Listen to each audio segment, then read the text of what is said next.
मेरे साथ है माही सिंह। अब ये 11th में आ गई है इस साल, और पिछले साल इसने central board of secondary education CBSE से 10वीं का एग्जाम दिया था, जब ये संत निरंकारी पब्लिक स्कूल पश्चिम बिहार में पढ़ती है।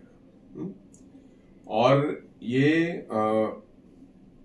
फर्स्ट 10 टॉप 10 में अपने आई है, और 80% इन्होंने स्कोर किया मार्क्स।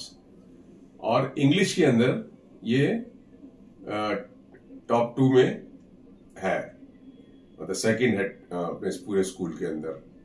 और आपका नाम भी शायद बोर्ड पे लगाया है उन्होंने, है?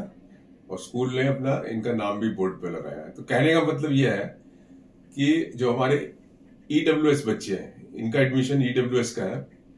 और कौन सी क्लास से आप EWS पढ़ रहे थे? सिंस प्री प्राइमरी से ये पढ़ रहे थे स्कूल के अंदर, और अब 11th में है। तो कहने का मतलब ये है कि हमारे जो EWS के बच्चे हैं, जनरली बहुत सारे लोग ये समझते हैं कि EWS के बच्चे बड़े पढ़ाई में कमजोर होते हैं, और उनके जो है जो दूसरे बच्चे होते हैं फीस देने वाले, उनके कंपैरिजन में वो बहुत पीछे होते हैं।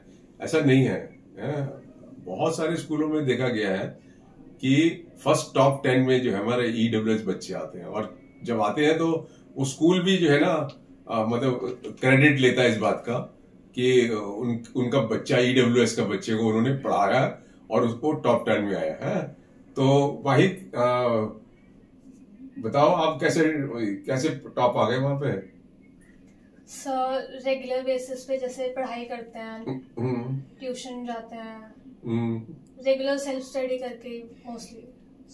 तो स्कूल में भी पढ़ाई अच्छी होती होगी, मतलब वो भी एक कारण होता है, या सिर्फ ट्यूशन से ही काम चलता है? नहीं सर, स्कूल में भी होता है ट्यूशन। मैं वीक सब्जेक्ट्स के लिए गई थी, ओनली फॉर मैथ्स। ओके।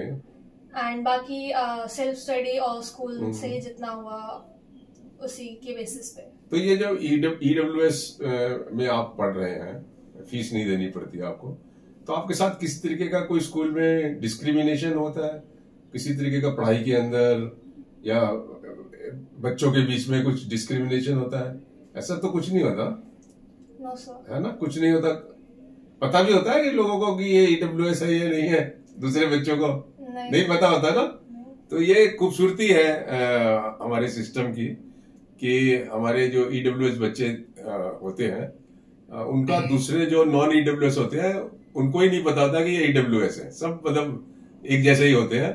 और स्कूल भी बाय एंड लार्ज किसी तरीके का कोई डिस्क्रिमिनेशन नहीं करता। अब आपके स्कूल में आप टॉप आ गए तो आपको कैसा लग रहा है? सर अच्छा लग रहा है, टीचर्स प्रेज करती हैं तो ग्रेटफुल फील होता है। चलिए, थैंक यू।